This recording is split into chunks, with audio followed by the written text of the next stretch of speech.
Alright everybody, so I'm just going to take you through how to make passes for people that might be leaving early that day. So let's say a mom calls at 8 o'clock in the morning and their son or daughter has to be dismissed at 12:30 later that day. What you're going to do is create an appointment pass. Alright, so the first thing you do is click appointments, and then you are going to create a new appointment. So up on top it says plus appointments.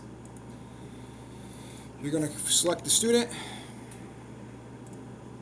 the reason for why they're leaving. You'll put from me and to early dismissal, which is its own location. Alright, obviously for today, make it for later in the day just so it makes sure it goes through. We'll select the period that class meets. Make sure no repetition is selected, and we want to click create. So that pass has now been created for later. If we go back to the dashboard, it'll show, if I go to all my passes or appointments for today, you'll see that new pass I just created is here.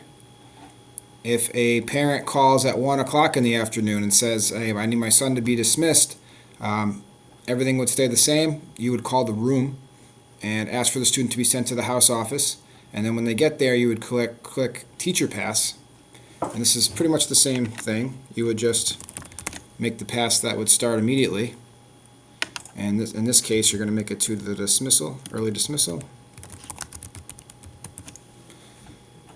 If I could type.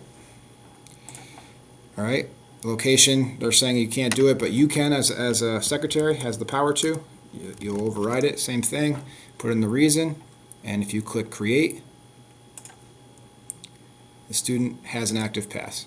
Okay, so if I go back to my dashboard, and let's say at the end of the day, you have to now log this in PowerSchool. So like all those passes I wrote for the whole day, I don't know which ones I sent to early dismissal or not. So there's actually a way to check for that as well. So if I go to my passes, where my dashboard is here, if I go to make sure the active and ended is clicked here, I think the default will be on active, so you want active and ended, and then there is a search menu up here where I can actually type in early dismissal, and then any pass that I sent to early dismissal that day would appear, and even the reason is there. So I could just document this at the end of the day if I needed to, or the next morning, because I could just change the date of the passes, and that should keep us, logged.